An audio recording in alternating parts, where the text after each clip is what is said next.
बिस्मिल्लाहिर्रहमानिर्रहीम। आज का टॉपिक है प्लास्टिड्स। प्लास्टिड्स एनिमल सेल में एब्सेंट होते हैं, प्रोकैरियोट्स में भी एब्सेंट होते हैं, यूकैरियोट्स में पाए जाते हैं। They are special protoplasmic double membrane bound organelles which function as chemical synthesizers and storage bodies. Plastids special protoplasmic organelles होते हैं। प्रोटोप्लाज्मिक क्यों? प्रोटोप्लाज्म आपको पता है ना, सेल के अंदर जो भी लिविंग कंटेंट होता है, यानी उसका साइटोप्लाज्म और सारे ऑर्गेनल्स, उसको मिला के उसका प्रोटोप्लाज्म कहते हैं। तो क्योंकि प्लास्टिड्स ही प्रोटोप्लाज्म का हिस्सा है, तो इसलिए इनको प्रोटोप्लाज्मिक ऑर्गेनल कहा गया। तो क्या सिर्फ यही प्रोटोप्लाज्मिक ऑर्गेनल है? नहीं, जितने भी ऑर्गेनल्स पाए जाते हैं, माइटोकॉन्ड्रिया, न्यूक्लियस, वैक्यूल, सारे ही प्रोटोप्लाज्मिक ऑर्गेनल होते हैं। लेकिन ये स्पेशल प्रोटोप्लाज्मिक ऑर्गेनल हैं क्यों? अपने फंक्शन की वजह से। और ये डबल मेम्ब्रेन बाउंड होते हैं, यानी इनमें भी फॉस्फोलिपिड बाइलेयर की दो मेम्ब्रेन्स मौजूद होती हैं, इनर और आउटर। जैसे हमने माइटोकॉन्ड्रिया में पढ़ा था कि इसमें भी दो मेम्ब्रेन्स होती हैं, वैसे ही काम क्या होता है इनका? ये केमिकल सिंथेसाइजर्स होते हैं और स्टोरेज बॉडीज होते हैं। केमिकल सिंथेसाइजर यानी केमिकल को सिंथेसाइज करते हैं, बनाते हैं। कौन से केमिकल को? ग्लूकोज को। प्लास्टिड्स के अंदर फोटोसिंथेसिस होती है, जिसके जरिए ये अपना खाना यानी कि ग्लूकोज खुद बनाते हैं। तो इसलिए इनको कह दिया है कि ये केमिकल सिंथेसाइजर्स हैं, यानी कि अपना खाना खुद बनाते हैं। और स्टोरेज बॉडीज भी होती हैं, यानी कुछ सब्सटेंसेस को अपने अंदर स्टोर भी करते हैं। कहाँ पाए जाते हैं? They are found in plants and algal cells, mainly plants और एल्गी के सेल्स में ये मेनली पाए जाते हैं। Basically all plastids are originated from specialised structure called proplastids. They are immature, colorless plastids occurring in cells of meristematic tissues. Plastids की types होती हैं, ठीक है। ये देखिए, हम यहाँ नीचे डिस्कस भी करेंगे इनको: क्लोरोप्लास्ट, क्रोमोप्लास्ट, लूकोप्लास्ट। और ये सारे प्लास्टिड्स की टाइप जिस प्लास्टिड से बनती हैं, उस प्लास्टिड को कहते हैं प्रोप्लास्टिड। ये बिल्कुल नए नए प्लास्टिड होते हैं, कलरलेस होते हैं, इमेच्योर होते हैं, और अभी डिसाइड नहीं हुआ होता कि इन्होंने क्लोरोप्लास्ट बनना है, क्रोमोप्लास्ट बनना है या फिर लूकोप्लास्ट बनना है। प्रोप्लास्टिड्स मेरिस्टेमेटिक टिश्यूज में पाए जाते हैं। मेरिस्टेमेटिक टिश्यूज ऐसे टिश्यूज होते हैं जिनके सेल कंटिन्यूअसली डिवाइड हो रहे होते हैं, और ये मेरिस्टेमेटिक टिश्यू प्लांट की ग्रोथ के लिए रिस्पॉन्सिबल होते हैं, क्योंकि जाहिर है जब सेल डिवाइड होंगे तभी प्लांट ग्रो करेगा ना। तो इन मेरिस्टेमेटिक टिश्यूज के अंदर प्रोप्लास्टिड्स मौजूद होते हैं। इनका स्ट्रक्चर कैसा होता है? It consists of double membrane enclosing granular stroma. के प्रोप्लास्टिड्स की भी डबल मेम्ब्रेन होती है और अंदर लिक्विड भरा होता है, ग्रैनुलर होता है वो, उसका नाम है stroma. They multiply by division in meristematic cell and distributed to different cell where they become developed as different types depending upon environmental conditions, that is intracellular factor and exposure to light. Meristematic tissue के अंदर प्रोप्लास्टिड्स divide होते हैं, और जब meristematic tissues divide होते हैं यानी उनके सेल्स मल्टीप्लाई होते हैं, ज़्यादा होते हैं, तो वो प्रोप्लास्टिड्स उनके अंदर चले जाते हैं। तो इस तरह से नए सेल्स के अंदर भी प्रोप्लास्टिड्स आते रहते हैं। फिर सेल के अंदर जाके प्रोप्लास्टिड्स ये डिसाइड करते हैं कि उन्होंने क्या बनना है: क्लोरोप्लास्ट बनना है, क्रोमोप्लास्ट बनना है या लूकोप्लास्ट बनना है। और कैसे डिसाइड करते हैं? इन्वायरमेंटल फैक्टर्स की वजह से। एक तो सेल के इंट्रासेलुलर चीज़ों को देखा जाएगा, जैसे उसके जीन्स को और हार्मोन्स को, कि इन प्रोप्लास्टिड्स ने किस में कन्वर्ट होना है। और दूसरा एक्सपोजर टू लाइट को, कि लाइट अवेलेबल है या नहीं है, फोटोसिंथेसिस करनी है या नहीं करनी है। अब आगे इनकी थोड़ी सी डिटेल लिखी हुई है, वो देखते हैं। Chloroplast, chloros means green, plast means living. Chloroplast ऐसे प्लास्टिड्स होते हैं जो प्लांट को ग्रीन कलर देते हैं। The most common type of plastid containing chlorophyll which gives green colour to plants and is the site of photosynthesis. Chloroplast के अंदर क्या चीज होती है जो ग्रीन कलर देती है? इसके अंदर एक पिगमेंट मौजूद होता है जिसका नाम है क्लोरोफिल। ये प्लांट को ग्रीन कलर प्रोवाइड करता है। और क्लोरोप्लास्ट में फोटोसिंथेसिस होती है। फोटोसिंथेसिस आप इसकी आगे भी डिटेल पढ़ेंगे। फोटोसिंथेसिस के अंदर प्लांट्स ग्लूकोज तैयार करते हैं, यानी कि खाना बनाते हैं अपना। वाटर को, सनलाइट को और कार्बन डाइऑक्साइड को इस्तेमाल करके। तो यही क्लोरोप्लास्ट के अंदर जो क्लोरोफिल होता है, ये सनलाइट को कैप्चर करता है और इस तरह से क्लोरोप्लास्ट में फोटोसिंथेसिस होती है। नेक्स्ट है chromoplast. Chroma means colour. It is the type of plastid which contain different pigments except chlorophyll, that is xanthophyll, carotene, etc. ये ऐसे क्लोरोप्लास्ट होते हैं जिसके अंदर डिफरेंट तरह के पिगमेंट्स यानी कि कलर्स मौजूद होते हैं, ग्रीन कलर के अलावा। यानी कि क्लोरोफिल नहीं होता जो ग्रीन कलर देता है, और पिगमेंट्स होते हैं जैसे कि xanthophyll और कैरोटीन। xanthophyll येलो कलर देता है, कैरोटीन ऑरेंज कलर देता है। अच्छा, क्लोरोप्लास्ट के अंदर भी xanthophyll, कैरोटीन ये मौजूद तो होते हैं, लेकिन उसमें मेन क्लोरोफिल होता है, और क्रोमोप्लास्ट के अंदर ये वाले होते हैं और क्लोरोफिल बिल्कुल एब्सेंट होता है। The chromoplasts are responsible for the various color combinations in flowers, fruits and other color parts except green. Chromoplast flowers को और फ्रूट्स को कलर प्रोवाइड करते हैं। The chloroplast after losing their green pigments may convert into chromoplast. कुछ chloroplast अपना green colour loose करके chromoplast भी बन जाते हैं।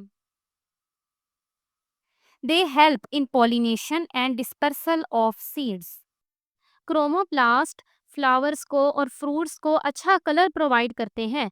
उसकी वजह से जानवर, परिंदे, कीड़े मकोड़े ये उन प्लांट्स की तरफ अट्रैक्ट होते हैं। उससे पॉलिनेशन होती है और सीड्स भी डिस्पर्स होते हैं। डिस्पर्स यानी दूर दूर तक जाकर फैलते हैं। पॉलिनेशन क्या होती है? पॉलिनेशन होती है पॉलन ग्रेन्स का फ्लावर के एंथर में से स्टिग्मा तक ट्रांसफर होना। फिर इस पॉलिनेशन होने के बाद फर्टिलाइजेशन होती है, फ्रूट बनता है, सीड्स बनते हैं। तो जैसे एग्जांपल ले लें, समझ लें शहद की मक्खी फूलों पे आई है रस चूसने के लिए, पोलन ग्रेन्स उसके साथ आकर अटैच हो गए, वही मक्खी दूसरे प्लांट पे चली गई, तो वो पोलन ग्रेन वहां से उस दूसरे प्लांट के स्टिग्मा में एंटर हो गए, तो ये हो गई क्रॉस पॉलिनेशन।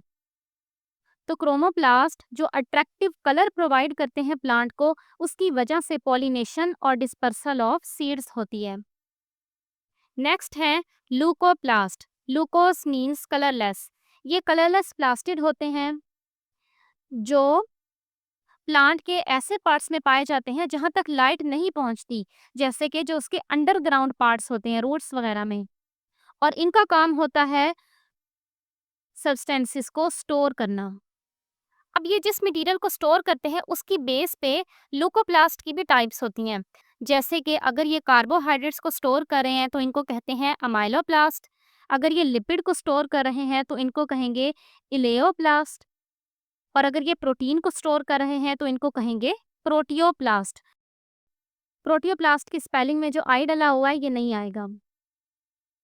आगे इन तीनों प्लास्टिड्स में से क्लोरोप्लास्ट की ज्यादा डिटेल लिखी गई है, उसका स्ट्रक्चर लिखा गया है। इसके इस स्ट्रक्चर को हम इस पिक्चर के जरिए समझेंगे। Chloroplasts are formed only in green parts of plants and some protist. Chloroplast plant के ग्रीन पार्ट्स में पाए जाते हैं क्योंकि इन्होंने ग्रीन कलर देना होता है, और कुछ प्रोटिस्ट में भी पाए जाते हैं। प्रोटिस्ट ये ऑर्गेनिज्म होते हैं जैसे कि एल्गी, ये भी प्रोटिस्ट हैं। तो क्योंकि इन सब चीज़ों को ग्रीन कलर की ज़रूरत होती है, इसलिए इनके अंदर क्लोरोप्लास्ट पाए जाते हैं। They vary in shape, surrounded by two membranes. A little space is present between them. इनकी शेप मुख्तलिफ होती हैं। क्लोरोप्लास्ट में दो मेम्ब्रेन्स होती हैं, आउटर और इनर, जैसे आप इस पिक्चर में भी देखें, और इन दोनों मेम्ब्रेन्स में थोड़ी सी स्पेस मौजूद होती है। आउटर मेम्ब्रेन के अंदर तो सुराख होते हैं जिनको कहते हैं पोरिन्स, और मटेरियल अंदर बाहर होता रहता है उनसे। इससे पहले आपने माइटोकॉन्ड्रिया में पढ़ा था, उसमें भी पोरिन्स थे। और इनर मेम्ब्रेन ये भी डिफरेंशियली परमिएबल होती है, यानी कुछ चीज़ों को अपने अंदर से गुजरने देती है, कुछ को नहीं गुजरने देती। The inner membrane encloses a semi fluid material called stroma. Stroma contain various enzymes, DNA, RNA, ribosome, ATP, NADP। उसके अलावा क्लोरोप्लास्ट के अंदर सारा फ्लूइड भरा होता है जिसको कहते हैं स्ट्रोमा। क्लोरोप्लास्ट के अंदर भी अपना DNA, RNA, enzymes, ribosomes, ATP, NADP ये सारा कुछ मौजूद होता है। The interconnected stacks of hollow membranous sacs are also embedded in stroma। और स्ट्रोमा के अंदर सैक्स मौजूद होते हैं। सैक एक डिस्क लाइक स्ट्रक्चर होता है, जैसे आप इस पिक्चर में भी देखें, ये एक सैक है और काफी सारे सैक्स एक साथ जुड़े हुए हैं, ढेर बना रहे हैं सैक्स का। एक सैक को कहते हैं थाइलाकॉइड और ये थाइलाकॉइड अंदर से खाली होता है, और जो काफी सारे थाइलाकॉइड आपस में मिल के ढेर बना रहे हैं, इस ढेर को कहते हैं ग्रैनम। और ये जो इतने सारे ढेर हैं, प्लूरल होती है grana. The thylakoid membrane contains green pigment chlorophyll as well as other pigments like xanthophyll and carotene। Thylakoid अंदर से तो खाली होते हैं, तो इसलिए इनकी मेम्ब्रेन के अंदर चीजें मौजूद होती हैं, जैसे कि क्लोरोफिल होता है, xanthophyll होता है, कैरोटीन होता है। There is another thylakoid which connect the grana with each other and called intergrana। ये थैलाकॉइड्स आपस में जुड़े होते हैं इंटरग्रेना के जरिए। 50 and more than 50 thylakoids piled to form a granum। एक ग्रैनम के अंदर तकरीबन कोई 50 या उससे ज्यादा थैलाकॉइड्स मौजूद होते हैं और इंटरग्रेना कलरलेस होते हैं। अच्छा, माइटोकॉन्ड्रिया की तरह क्लोरोप्लास्ट भी सेमी ऑटोनमस होता है, यानी इसके पास भी कुछ कुछ इख्तियारात होते हैं, क्योंकि इसके पास भी अपना DNA, RNA और राइबोसोम होते हैं। क्लोरोप्लास्ट का सबसे इम्पोर्टेंट काम होता है एनर्जी को कन्वर्ट करना, क्योंकि ये खाना बनाती हैं। तो खाना बनाने में क्या होता है, it converts light energy into chemical और food energy by the process of photosynthesis. के फोटोसिंथेसिस के जरिए ये सूरज की रोशनी को लेते हैं, लाइट एनर्जी को, और उससे खाना बना लेते हैं, यानी कि उसको फूड एनर्जी में कन्वर्ट कर लेते हैं। फिर आगे यहाँ पे सारी डिटेल लिखी हुई है कि फोटोसिंथेसिस में क्या होता है। यहाँ बिल्कुल थोड़ी सी लिखी हुई है जो हम अगले चैप्टर में डिटेल से पढ़ेंगे कि असल में क्या क्या होता है, कि थाइलाकॉइड के अंदर जो मॉलिक्यूल्स होती हैं कैसे वो एनर्जी को कैप्चर करते हैं। तो इसको फिलहाल यहाँ पे रहने देते हैं, वरना ये बहुत कॉम्प्लेक्स हो जाएगा, अगले चैप्टर में पढ़ेंगे। तो यहाँ पे इतना याद रखें कि क्लोरोप्लास्ट होते हैं एनर्जी कन्वर्टिंग ऑर्गेनल्स, जो लाइट एनर्जी को फूड एनर्जी में कन्वर्ट करते हैं। आगे है साइटोस्केलेटन। साइटोस्केलेटन एक जाल है जो सेल के अंदर मौजूद होता है, जो सेल को सपोर्ट देता है। जैसे देखिए हमारे अंदर हड्डियां मौजूद है ना, हम हड्डियों को कहते हैं कि हड्डियां हमारा स्केलेटन है। ये हमें एक डेफिनेट शेप दे रही हैं, सपोर्ट में हेल्प कर रही हैं, मूवमेंट में हेल्प कर रही हैं। वैसे ही सेल के अंदर भी उसका अपना एक स्केलेटन होता है जो उसको शेप देता है, मूवमेंट में हेल्प करता है, उसको कहते हैं cytoskeleton. A network of different protein fibers which provide three-dimensional shape to cell is called cytoskeleton। एक और पॉइंट याद रखिएगा कि साइटोस्केलेटन यानी ये जो नेटवर्क है सेल के अंदर, ये प्रोटीन का बना होता है। इसकी 3 टाइप्स हैं, तीनों ही प्रोटीन की बनी होती हैं। क्या काम है साइटोस्केलेटन का? ये सेल की शेप को मेंटेन रखता है, उसको चेंज होने में हेल्प करता है, ऑर्गेनल्स को उनकी जगह पे मौजूद रखता है, साइटोप्लाज्म की मूवमेंट में हेल्प करता है, और सेल के अंदर जो चीजें मूव करती हैं, वेसिकल्स मूव करते हैं, उनकी मूवमेंट में भी हेल्प करता है। साइटोस्केलेटन की कौन सी 3 टाइप्स हैं? Microfilament, microtubules, intermediate filaments. इन तीनों का साइज कुछ ऐसा होता है कि माइक्रोट्यूब्यूल्स लार्जेस्ट होते हैं, माइक्रोफिलामेंट स्मॉलेस्ट होते हैं, और इंटरमीडिएट फिलामेंट नाम से ही पता चल रहा है कि बीच में आते हैं, इन दोनों के मीडियम साइज होता है इनका। इस पिक्चर में भी देखें आप, जो आपकी किताब में बनी हुई है, जो ब्लू कलर की आपको दिखने में पाइप टाइप स्ट्रक्चर लग रहा है, वो है माइक्रोट्यूब्यूल, और जो ग्रीन ग्रीन है वो है इंटरमीडिएट फिलामेंट, और जो नीचे बिल्कुल बारीक से मौजूद है वो है microfilament. Are solid strands of about 7 nanometer in diameter. Microfilaments का डायमीटर होता है 7 nanometer. They consist of two actin chains that intertwine in a helical fashion. इसके अंदर दो एक्टिन चेन्स होती हैं। एक्टिन एक प्रोटीन है और वो दोनों आपस में इंटरट्वाइन हुई पड़ी होती हैं। जैसे आप इस पिक्चर में भी देखें, दोनों एक्टिन की चेन्स इंटरट्वाइन है। Some microfilaments also contain myosin, tropomyosin and troponin at intervals. कुछ माइक्रोफिलामेंट्स में किसी किसी पॉइंट पे मायोसिन, ट्रोपोमायोसिन, ट्रोपोनिन, ये वाली तीनों प्रोटीन्स भी मौजूद होती हैं। माइक्रोफिलामेंट्स का क्या काम है, आगे ये सारा इनका काम लिखा हुआ है, ये आप याद रखें, इससे रिलेट एमसीक्यूज आते हैं। They form myofibrils in muscle cells, perform function of muscle contraction. Muscle cells के अंदर मायोफाइब्रिल्स होते हैं और वो मायोफाइब्रिल्स माइक्रोफिलामेंट के बने होते हैं। तो इसलिए हमारे मसल्स की कॉन्ट्रैक्शन में माइक्रोफिलामेंट का बहुत अहम रोल होता है। नेक्स्ट काम, they also perform function of change in cell shape. Cell की शेप चेंज होने में ये हेल्प करता है। जब एक सेल डिवाइड होकर दो सेल्स बनाता है, यानी दो डॉटर सेल्स बनते हैं, तो साइटोप्लाज्म वो भी डिवाइड होता है ना, और दोनों डॉटर सेल्स में आधा आधा जाता है। तो उसमें भी माइक्रोफिलामेंट्स हेल्प करते हैं। साइक्लोसिस यानी साइटोप्लाज्म की जो सेल के अंदर मूवमेंट होती है, उसमें भी हेल्प करते हैं। Movement of pseudopodia. Pseudopodia amoeba के अंदर ये जो होते हैं ना निकली हुई प्रोजेक्शंस, इनको कहते हैं, जो अमीबा को चलने में हेल्प करती हैं। तो ये सूडोपोडिया की मूवमेंट में भी हेल्प करते हैं। तो ये सारे काम हैं माइक्रोफिलामेंट के। नेक्स्ट, माइक्रोट्यूब्यूल्स, ये लार्जेस्ट होते हैं साइज में, ठीक है। इनका डायमीटर होता है 25 नैनोमीटर तक। They are composed of protein tubulin. इनके अंदर जो प्रोटीन पाई जाती है उसका नाम है tubulin. A single microtubule consists of hundreds of thousands of tubulin subunits, usually arranged in 13 columns.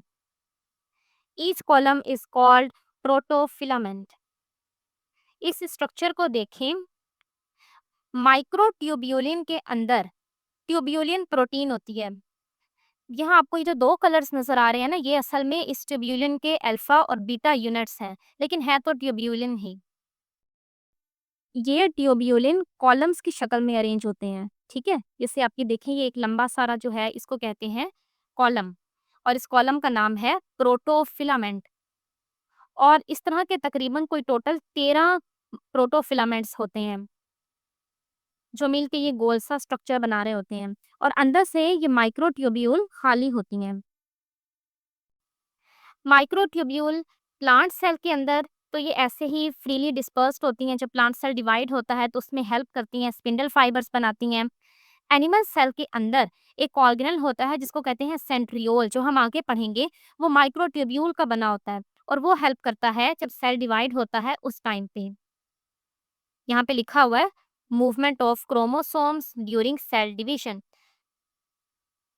उसके अलावा माइक्रोट्यूब्यूल एनिमल सेल में सिर्फ सेंट्रियोल की शक्ल में नहीं होते, बल्कि वहां पर भी फ्रीली मौजूद होते हैं सारे सेल के अंदर, जो ऑर्गेनल्स की मूवमेंट में हेल्प करते हैं। सीलिया और फ्लैजिला की मूवमेंट में भी हेल्प करते हैं। सीलिया और फ्लैजिला स्ट्रक्चर्स होते हैं जो इन ऑर्गेनिजम्स को चलने में हेल्प करते हैं। आगे इंटरमीडिएट फिलामेंट्स, इनका डायमीटर 8 से लेकर 12 नैनोमीटर तक होता है, और ये तकरीबन कोई 5 डिफरेंट टाइप के प्रोटीन से बने होते हैं। उन प्रोटीन्स को मिलाकर हम कहते हैं विमेंटिन, और ये अंदर से खाली नहीं होते। ये सॉलिड स्ट्रैंड लाइक होते हैं, दिखने में रस्सी टाइप होते हैं, जैसे रस्सी होती है ना वैसे। Unlike the other two types of cytoskeleton, intermediate filaments do not assemble and disassemble. देखिए, माइक्रोफिलामेंट और माइक्रोट्यूब्यूल्स, इनके अंदर क्योंकि छोटे छोटे से यूनिट्स होते हैं। माइक्रोफिलामेंट में एक्टिन के थे गोल गोल से, आपने देखे थे। माइक्रोट्यूब्यूल में ट्यूब्यूलिन के होते हैं गोल गोल। तो ये दोनों असेंबल यानी कि जुड़ती रहती हैं, और डिससेंबल टूटती रहती हैं। कभी बड़ी चेन्स बन जाती हैं इनकी, कभी छोटी चेन्स बन जाती हैं इनकी। लेकिन इंटरमीडिएट फिलामेंट में ऐसा नहीं होता, ये असेंबल या डिससेंबल नहीं होते। फिर इनका काम लिखा हुआ है कि ये सेल के अंदर मैकेनिकल सपोर्ट देते हैं, सेल की शेप को मेंटेन रखते हैं, मसल सेल्स की अटैचमेंट में हेल्प करते हैं और नर्व सेल्स में भी सपोर्ट प्रोवाइड करते हैं। अस्सलामुअलैकुम।